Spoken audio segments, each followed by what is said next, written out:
Did WFP make the dumbest mistake ever? I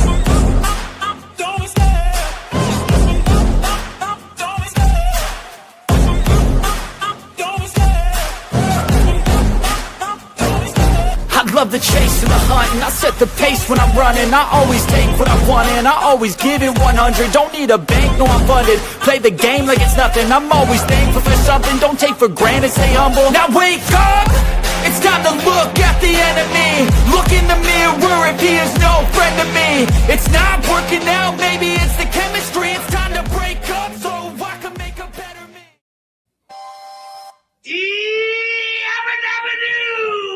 It's lunchtime. What is going on, everybody? Welcome to Lunch with the Clydesdale. Every time I put into the description of the show that this is our time to take a break from the busy work day, catch our breath, hang out with friends, talk about sports, entertainment, and specifically CrossFit, right? I need that more today than I have ever needed it. I have been in a meeting since 8:30 this morning. It paused for lunch. We have to go back at 1 o'clock. I have had more joy poking a fork in my eye than what this meeting is. That is how joyless this meeting has been. And before we came on the air, you were telling me what is the thing that steals your joy. Yeah. So anytime something like that comes up, like for example, painting like inside your house, like painting a wall, painting the outside of your house, whatever.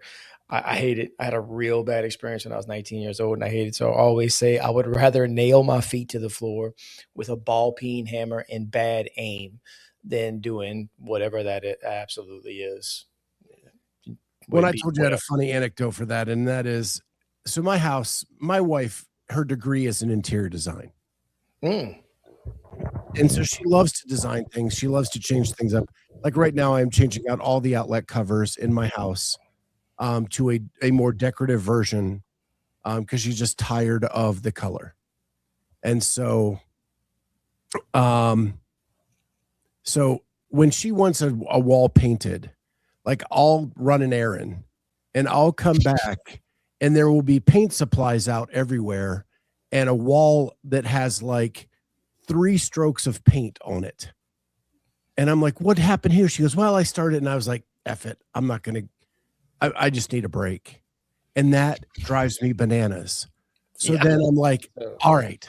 And I get on like my paint clothes and I go and I'll finish painting the room because I just can't stand like the stuff being out everywhere. Right. And she knows it. And I know she knows it. And she knows that I know that she knows. But that's how she wants me to paint a room. She just gets the stuff out while I'm not in the house, and she'll paint a couple swatches on the wall, and then I come back going, oh, can't stand it, and then paint the damn room.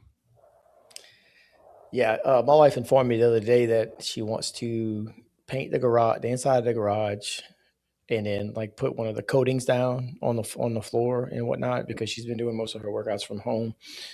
And she just wants it to be, it's going to force us to clean it out before that and whatnot and just make it nicer and such. And I was like, okay, you said paint. Yeah. Okay, here we go. And those floorings are paint as well, right? Yeah, it's all paint. It's all paint. Vicky says that's why she does it. I know that's, like I said, I know that she knows that I know she knows. It's not a secret. Oh.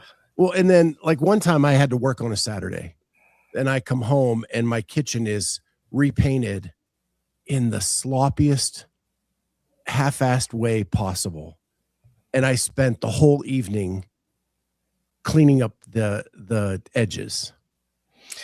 And I would rather paint the edges than clean up the edges.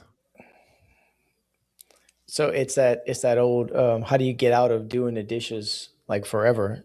Break a couple. Right? You just do a terrible job. It's like, well, nobody's ever gonna actually do that again because you just messed it up so bad. They were like, how about no? Stall mats, Corey, painting the floor is such a hassle. Yeah, but have you ever priced stall mats, Vicky? They're not cheap at all. So, And they are the heaviest things on the face of the planet. so if you buy stall mats from like a gym place, they're like way more. If you go to like a farm shop and get horse stall mats, way cheaper. Yeah. The ones at Tractor Supply were still like $85 a piece. What? I got mine for like $20 a piece. Fuck, I wish. I wish. Yeah. Because if that be the case, I would be parking on stall mats every single day when I pulled into the garage because I'd have outfitted the gym. But no, when I went to get it, now granted, I will say this too: when I went and bought the ones that we used to have, that we no longer have, I got them while the world was shut down. So like, I probably was paying a premium at then because they were hard to come by at that point. And then Polaris they went from the stall mats to the rollout floor, and they sold off all the mats like dirt cheap, like $10 a pop, just to get them out. And I got a couple more there. So, Vicky, yeah, I did half my garage, Tractor Supply. Joseph says, just do the dishes wrong, and they'll ask you to stop eventually. And Vicky, just quit asking you to do it. Paper plates. Yeah, no, the 99% of the meals at my home are eaten on paper plates. So because nobody wants to do the dishes. That, and I am very much a proponent of like when I make my eggs in the morning, I put them in a bowl that I mix them in, put them back into that bowl after they're cooked, eat, wash the bowl, put it in the drying board. Why? Because I use one bowl all week. Like that's where it's at. Don't mess with my bowl. That's kind of where and with it, just my wife and I now, like we try to use paper plates as much as possible. She's a little bougie though. There's certain things she won't eat on a paper plate. So, yeah. Well, so like we got some Wagyu ribeyes for my anniversary, and we pulled out the actual plates to eat those on because it felt kind of weird. Yeah. Eating. Yeah, you don't want to use a steak knife on a paper plate. No. So yesterday was the first day of the registration for the Open, and I saw you post your little badge. Proud of you. Number 8, baby. I'll get mine up there soon. I think I'm at 12 now. 12. So yeah. So what I find, and just bear with me, a lot of people are talking about this. Everybody knows that was the date that open registration, and I would contend that even the WFP knew that open registration started yesterday, and they picked that date to release the information about their upcoming season, which was all kind of good. We talked about it yesterday. We talked about the changes, what's coming, right? But then, unbeknownst to all of us, CrossFit decided to do this campaign, I think is what they call them, where they collaborated with pretty near every major athlete in the space. And here is the one they collabed with Tia.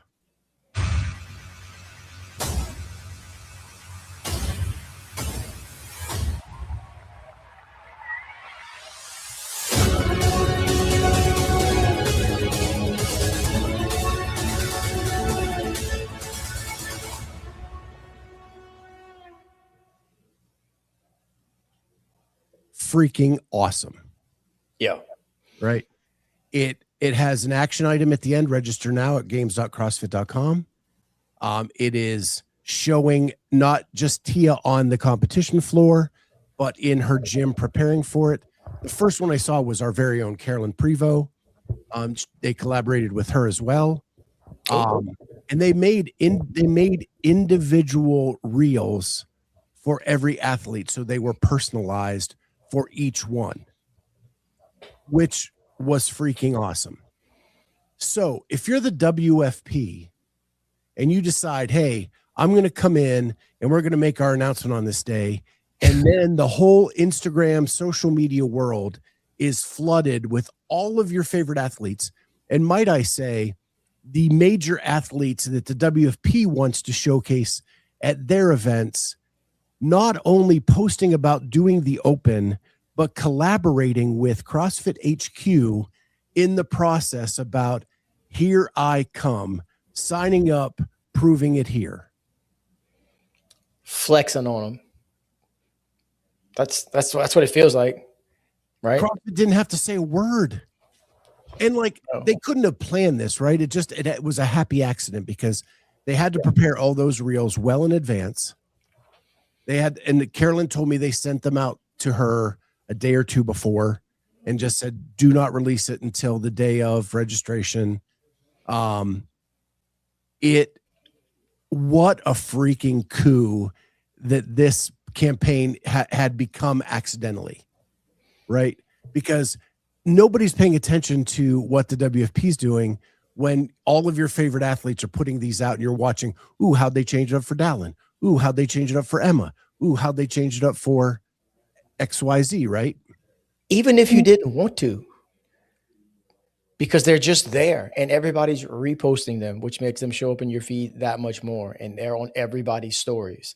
I've shared several of them, like Bill Leahy's, run across Jason Hopper's. I saw Tia's, God, a bunch of them. I know that Lydia Fish's, Lucy Campbell, Colin Bosshard. I mean, so it was European athletes, it was American athletes, it was people all over the world. It was, and Ortega says now they're making it for affiliates.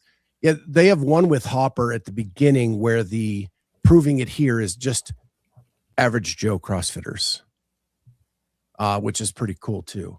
I think I can show that one too. Not that it's specifically for affiliates, but it's kind of a mix of, hey, here's our CrossFit Games athlete and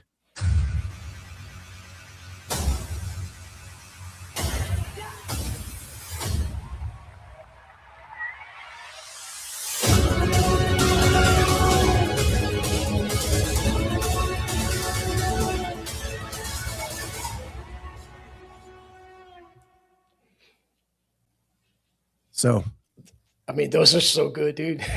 yeah.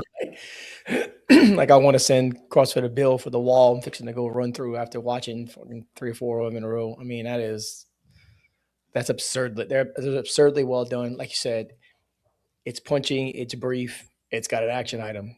Here, games.crossfit.com.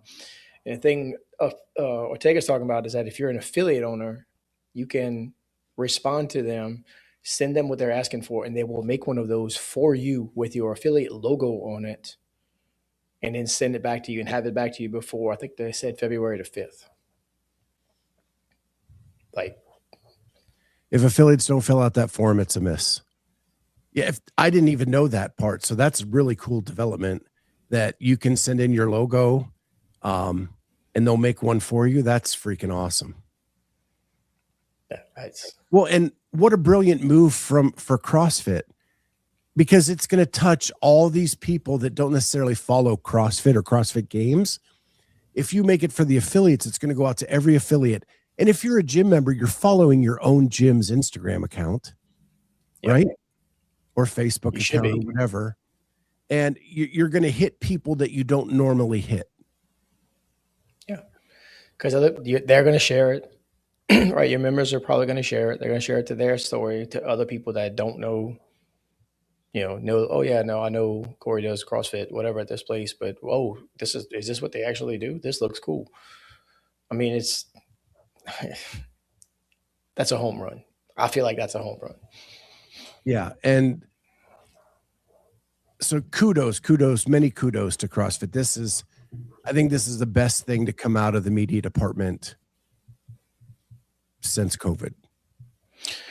Oh yeah. For sure. Yeah, easily. This is better than stuff they were putting out earlier that we thought was cool when it first hit, the F the quick fix and all the stuff that was along those lines. That was cool in kind of a generic kind of way, I guess you could say, like, bringing back Pukey and all that kind of stuff. Yeah, okay, that's pretty nice. But this right here, the timing's right. I still think they should have done it earlier, but I think open registration should have been open since the beginning of January, not in the middle of it, but whatever. But the fact that it all coincided at once, and it's like a blitz campaign, right? Everything's hitting all at once. You can't not see it. And to get like all these huge names that actually collaborate with you, and it's kind of like, hey, this season is important to us, important enough that we're going to collab with CrossFit HQ. And all the doubt that we had going into last season, this sheds a ton of it as to the feelings for where people are with CrossFit and the upcoming season. 100%. 100%. I'll say this too, and this is on a related topic. At my own gym, we have a couple of new people just signed up. I was leaving this morning to come to work, and we had a rando come in off the street, sign up because he wanted to come work out, and he kind of sort of knew what CrossFit was. And then another person also showed up for the 8 o'clock that signed up. We're doing a 3 for 300 deal right now, and like, that hasn't happened in quite some time, where especially not just randos walking in off the street. So there's got to be something behind it, right? You don't just walk into a CrossFit gym blind and just go, yeah, I want to try that. Or rarely, I would say, that is that actually the case. So I haven't had a chance to talk to those people yet. I talked to one of them briefly, but the rest of it, dude, like, that's a good sign. I take that as a good sign. For sure. Back on the WFP side of this, totally bad timing now. All the athletes that you're trying to promote from your sport just basically signed up with the other, right? That you say you're not competing with, but you are. And then they put out a video last night that, last I checked, 200 views, which at almost 24 hours. I mean, this show gets more than 200 views. I was about to say, I think we do better numbers. And we one of the small guys in the business, right? And so it was an attempt at kind of explaining what the upcoming season changes were. We did that yesterday, so I'm not going to rehash a lot of that. But the one thing that I kind of took from it is there's a point where Will is trying to explain why the 5 invitees. And he's talking about, well, you never know if like someone got hurt, or if you want to invite someone locally to like bring the crowds in, or maybe someone from another sport. And I'm thinking, all that's a lie. And that's why nobody believes in you anymore, because you made all these promises and you said all these statements, and none of them have come true. And what the reason the 5 invitees are there are because of all the people that withdrew that you think you've lost, and you want to give them a way to get back in without having to do the qualifier. That's why you did it. So all this other mumbo jumbo that you put around it is all a lie. And we all know it now. And just stop lying. Just, hey, we lost some people last year, so we are inviting these people because that's our prerogative and we can. Why not just say that? Like, own it. Hey, man, we want these people to come in, so we're inviting these people. You don't even have to go beyond that. You can just say that part. But what sucks about it, and I don't know. Okay, I'm muffled up in my head here. What sucks about it is you are now making the pro card devalued. Yeah. You've done 2 things. You've said, okay, we fought for these top 20 positions, so you have a pro card and get to go automatic bid for all the stuff next year.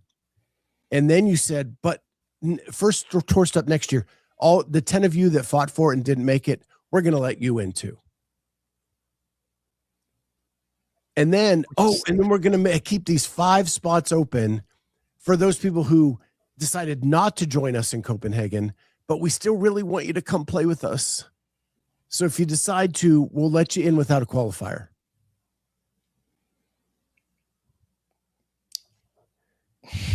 It sounds weak. Here, I don't. okay. Jonathan, here's the difference between World Fitness Project and Rogue and Rich. Yes, it's their competition. Yes, they can do it however they want, but don't tell us they're doing it one way and then do it another. Yeah, no, I think that's what Jonathan's getting at, is that that's what they should be doing, like Yeah, Rogan just Rich say- do, and just say it. Hey, bro, we're gonna invite whoever the hell we want to invite.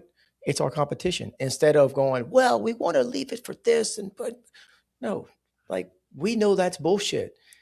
Just say what you mean. Well, we're inviting whoever we want to invite because it's our competition and we can. Like if Jason Ansley, I was watching the Monster Games Q&A live Q&A last night, and they were explaining, you know, how this goes and how that goes and whatnot. And if Jason wanted to say, and we're inviting these 6 people and we don't give a shit who likes it, like that is something he would. And as the competition director for WFP, I don't understand why he's not saying that.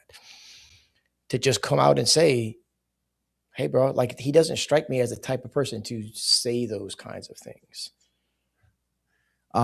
Tristan says, I have not watched a single piece of WFP media. Nothing I've seen come across my YouTube has looked remotely interesting. It's all a rehash of what's been done in the past. It's all a rehash. It's all the same damn stuff. And that's the other promise that was made that never got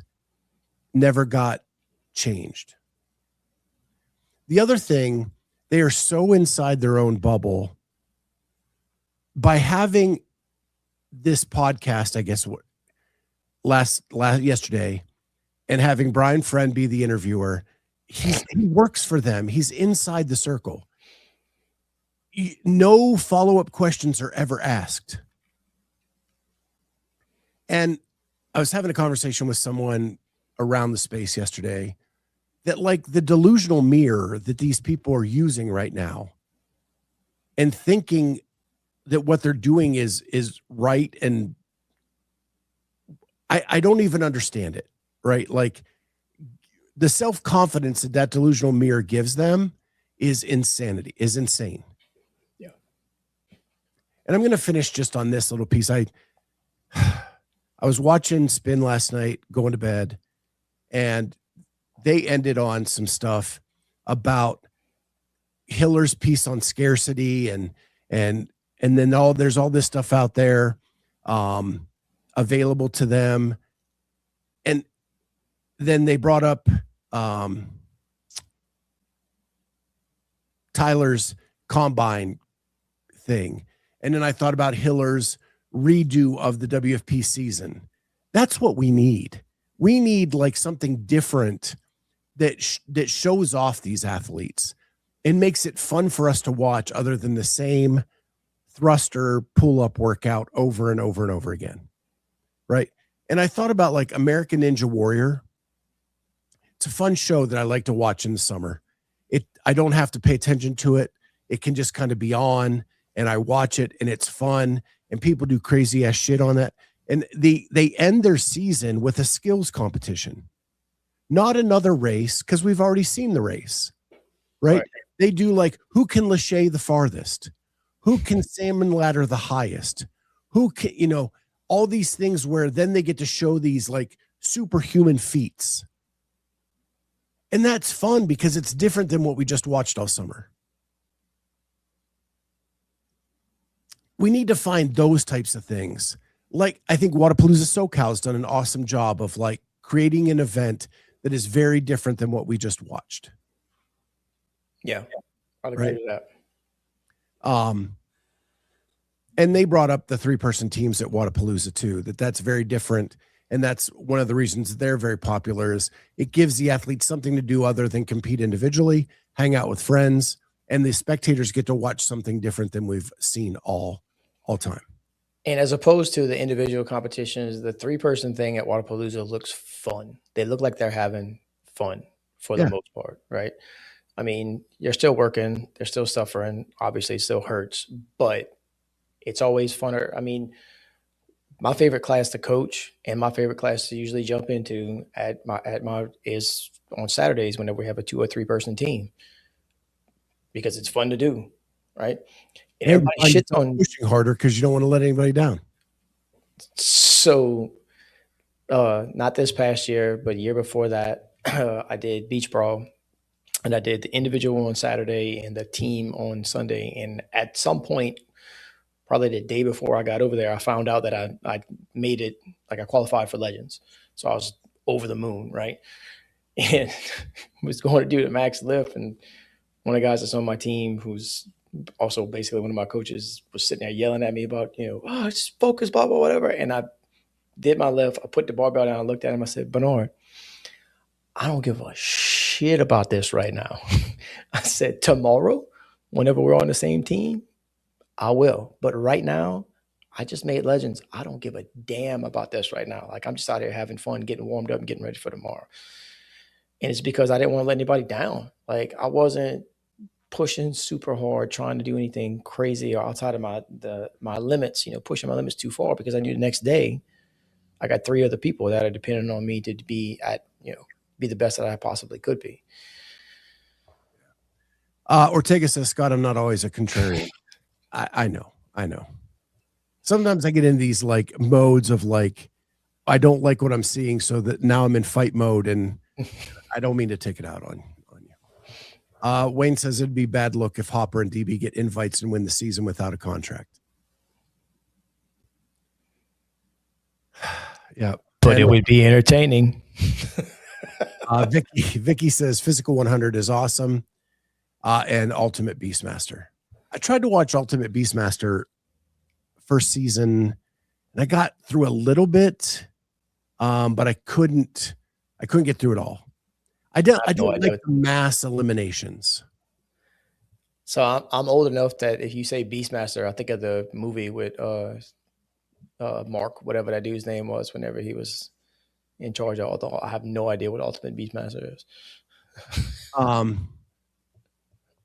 Yeah, so it's Mr. Beast, and they play for tons of money, and I liked it. I liked the games they were playing. I liked the stuff, but every once in a while, like if you're on a grid, and like they'll just eliminate a whole row or a whole column of the grid, and you like just drop through the floor, gone. Oh, all right. So yeah. Sean says, Vicky, I binged both seasons, so good. Physical 100, so I could reinforce my confidence that CrossFitters are the best all-around athletes. Yeah. Oh, she's saying no, not Mr. Beast. Beastmaster must be something different. Mr. Beast has he's in his second season of like a physical challenge game too. I think I just called the Beast Games or something like that. Yeah, I know I've heard of that one. I'll have to look up Beastmaster. Be careful, you're going to get the movie. Yeah. I'm just thinking that that may not be something you want to Google. Probably not. Probably not. Or if you do, make sure you got safe search on, because there's going to be some weird shit that pops up. Yeah. Netflix Ultimate Beastmaster. It's a physical comp like American Ninja Warrior. All right. Yeah. I was just thinking the Beast Games, which is a physical competition as well.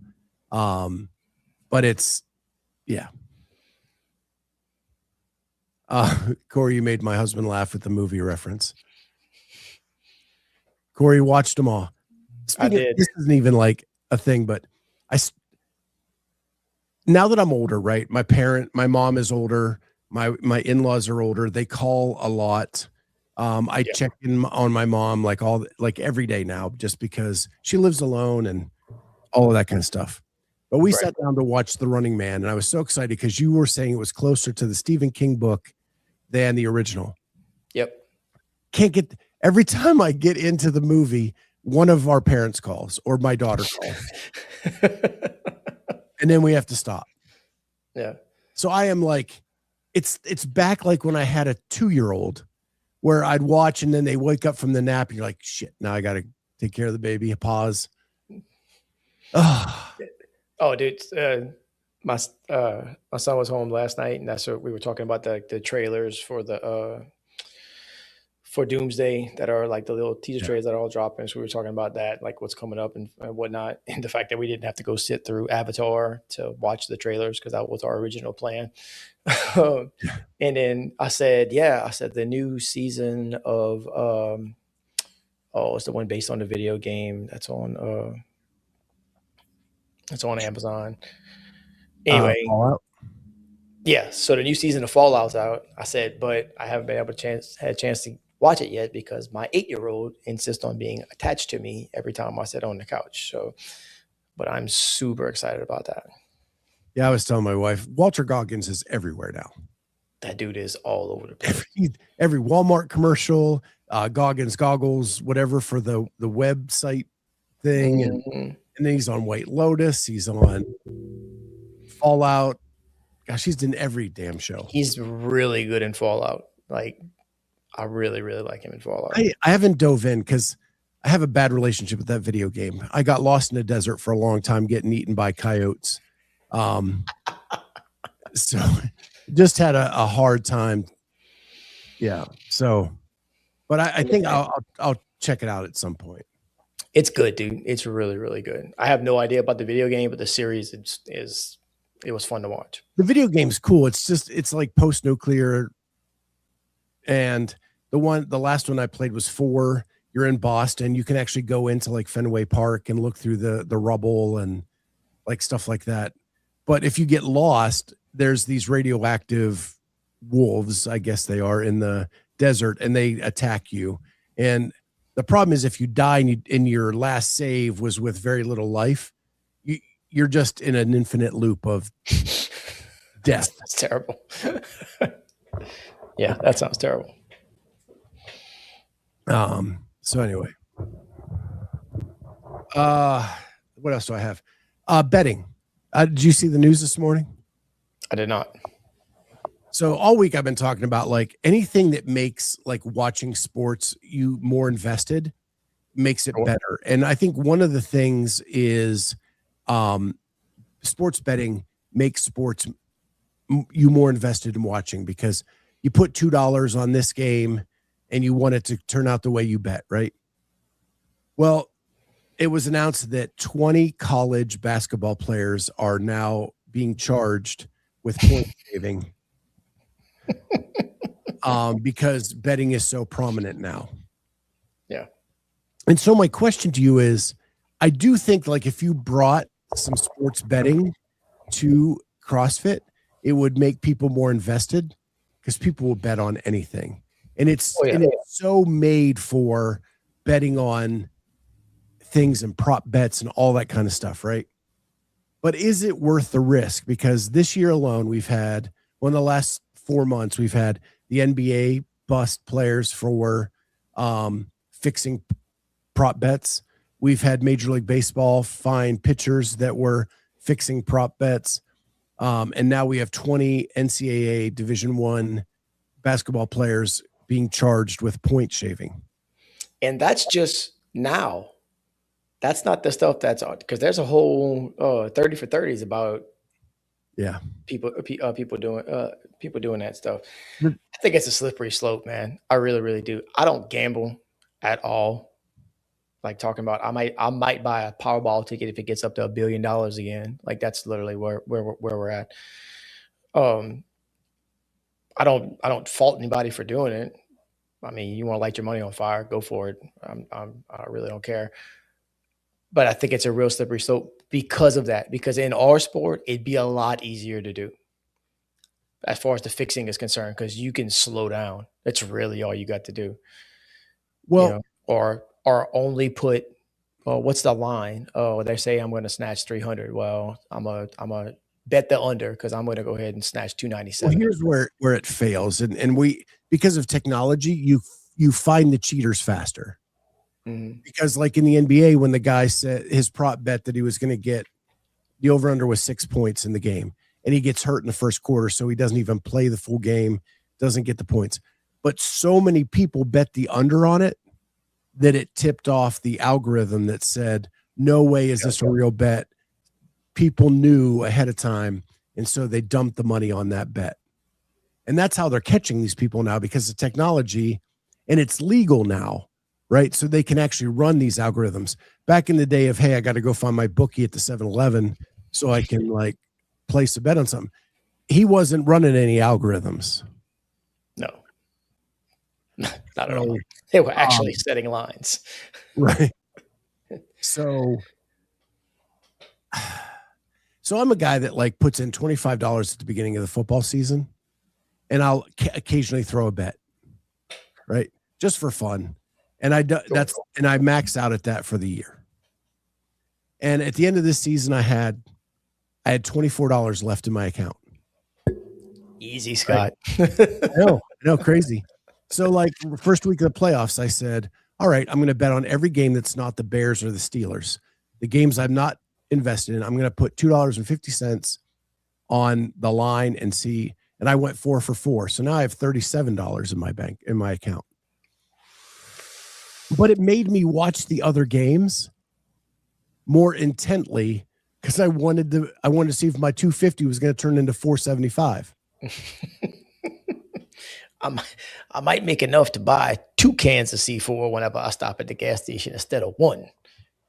But that's my point. Like, it doesn't take a lot of money for me to get now more interested or more invested. Sure, right? But then there's those guys that are. There's going to be the degenerate gambler that's throwing 10 grand on whatever, right? A pair of shoes or whatever. I'm going to put 10 grand on whether the coin flip is head or tails. You can bet on anything. I know. It's insanity. Bananas great. And there's odds on it. That's the like, it doesn't matter what it is. You can go. Could you think about CrossFit though? Will Jason Hopper go unbroken on X? Yeah. Will, what's the over under on, will he finish below or above this time? Yeah. I mean, there's like long-term ones, right? Where you can put at the beginning of the season, whatever that looks like, will Tia win again? Yep. Right. Bet the under. Who will win the CrossFit Games? Yeah. Who's going to win the CrossFit Games this year? Who's going to win WFP? Who's going to win Rogue? Whatever. Pick a thing. It doesn't really matter. Yeah. It's something that I do think would bring more eyes to the sport side of things. It absolutely would. The problem is that once Vegas gets involved, you end up with situations like you end up with right now with the 20 guys and the NCAA. Because that's a good thing or a bad thing. Well, it depends on who you ask, right? Any publicity is good publicity, says some. So, these guys got busted for, and then that's another sanction that you're going to put on athletes at that point, right? Because if, Kale Lehman gets caught shaving reps. Yeah, the open bets would be like, oh my God. Can you imagine? Well, you can't, right? Unless you have video proof, you can't bet on it. Oh, you can. No, I know that, but no, I'm saying you can't because like who's right and who's wrong, right? So Kale does 3 open workouts, no proof whatsoever because we have no video evidence of it whatsoever. And then people are going to be betting on who's going to win, blah, blah, whatever. Well, you got no proof as to who won other than what's on the leaderboard. Well, here's the best one. Say like quarterfinals, you bet Ariel Lowen to win event 3 of quarterfinals and she wins and you're like, oh my gosh, I won. And then a week later, CrossFit says, no, we're going to penalize her. Back she goes. And now she's in. Your scores have been invalidated. Sorry. And you're like, son of a bitch. Yeah. And so how do you handle that? Because by that point, it's already been paid out. Well, you would have to make it where it doesn't pay out until the result is final. Said degenerate gamblers will not like that at all. Yeah, waiting for a week on whether their bet is good or bad. Yeah. Can you imagine? Like most of people are betting that money because they think they're going to win right then and there. And I need this money yesterday. Not, 3 weeks from now, CrossFit puts out a thing saying, here's Kale Lehman wins the CrossFit Open, not even the Open, wins the games. And then 3 months later, he gets popped for drugs. All right. Right. We need to get our shit together more before we dive into gambling. Yeah, all right. Just talking it out loud. There's too many too many issues at this point. It's a lot of variables. It's a lot of The same variables. thing could happen in the NFL, right? Like you pick the Chiefs to win the Super Bowl and Patrick Mahomes pops for drugs and he has to sit out 4 games. Your bet sitting out to going, yeah, 100%. And Patrick Mahomes does not test positive for anything. I just was throwing out a name. This has been a Clydesdale Media. What am I looking for? Disclaimer. This has been a Clydesdale Media disclaimer. We are not endorsing the fact that whether or not Patrick Mahomes is popped for drugs. Yeah. Yeah. I just wanted to throw it out there because I saw that today and like I see these issues coming up, but like it's just getting big. Like half of the ads during a sporting event are betting apps. Bet 365, bet this, bet MGM that. bets, DraftKings, FanDuel. Yeah, they're all. I mean, there's just a ton of them, and they're all offering you free bets to get you. Yeah. First one's free. Come on. First one's free. Come on, kids. $5 on us. Yeah. Come on in. And if it hits, we'll give you $200 of free bets. Yeah. Oh, then what you gonna do with that? Oh. No thanks. Yeah. I'm good. I already have enough addictions that I feed between CrossFit and shoes that I don't really need to. I don't really need to add any more to that. Meredith says this is how rumors start. I know. Yeah, we're gonna end up on SportsCenter. You understand? Clydesdale Media claims that Patrick Mahomes is taking HGH. Andrew Stan, leagues to athletes, no betting. Leagues to betting companies, come sponsor us. Can you imagine how Pete Rose feels? Right? Looking at that going. What this is what tells you like how flipped the world is, though, because protecting the integrity of the sport is very, very crucial. The minute a league becomes fixed, people are done. Yeah, 100%. Not watching that anymore. So like you can do steroids in the NFL and it's 4-week suspension and nobody gives a shit. Bet one game while you're at the facility, doesn't even have to be on your sport, and you're suspended for a year minimum. Again, Vegas gets involved. It's a whole different thing at that point, right? Because it's not just so if you know whoever gets popped for steroids, like you said, it's a 4-game suspension and they're right back in it. And chances are better than not, it doesn't necessarily affect the season unless it's somebody super important. So Vegas doesn't give a shit about that. They can make odds around that. What they can't make odds around is if somebody gets or can't control is somebody doing that and putting their money on it, and you don't know what kind of influence they're actually having on the game that they're playing. It's a much bigger picture at that point. It's kind of like this analogy, like you buy a tiger because the tiger's cool and it brings people to the stadium, and you tell the players you got to feed the tiger 3 times a day, but don't let him bite you. But you've got to feed him by hand. Right. Yeah. Joseph Ramirez, MLB Hall of Fame is rigged. I don't know. When Mark McGwire and Sammy Sosa were hitting all the home runs, MLB could not get them on TV enough. And then they pop for steroids and they're like, we don't want anything to do with you. You're not allowed in our Hall of Fame. You were soaking up the cash when the ratings were through the roof. And you were letting it slide until people got wind. And then you act all high and mighty and don't let them in your it's like they were shocked. Wait a minute. Those guys are on steroids? Really? Mark McGwire just hit a ball 585 feet. Yes, he's on steroids. He can't even straighten his arm. It's like this the whole time. His bicep is so big he can't straighten his arm. Oh, God. You had to know. He went up 3 hat sizes. 100%. 100%.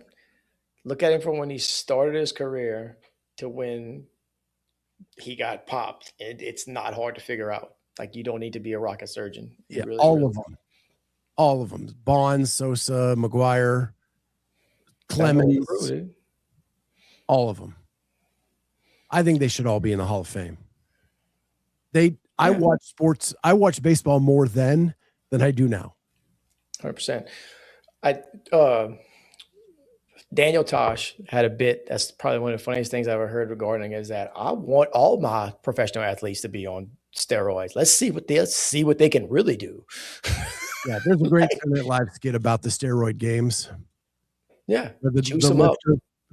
Goes to lift and his arms pull out of the socket and blood splurts everywhere. Let's go. Juice them up. Let's see what happens. Phil DePooper, I've gone up 3 belt sizes. I'm not doing steroids. Yeah. It'd be like that sometimes. Yeah. It'd be like that sometimes. I kind of feel what you're saying there, buddy. Yeah. Oh, man. All right. Well, I got to get back to this god-awful meeting. It's been a fun day. Glad we could talk about some weird stuff. Hold on for a second. I have a fork you can use. Yeah. If you need it. Just jab me right in that eye. All right. With that, don't forget to check out our sponsor, Thirdsy, thirdsy.com/jazzy. Get you 15% off at checkout. Yeah. With that, we're going to head out of here. We'll be back tomorrow. We're not going to do a Sunday night show this week. We are either going to do it another night or something, but the Bears game is Sunday night. So my Bears have not made it this far in the playoffs. I am not doing a show during a Bears game. Just not fair point. Not going to do it. Not going to do it. So with that, we'll be here tomorrow for sure. And then I'll let you know kind of when we'll do. And Jamie had something going on this Sunday anyway. So we'll figure something out and we'll get a show up somewhere, somehow, some way. With that, we'll see everybody next time on Lunch with the Clydesdale.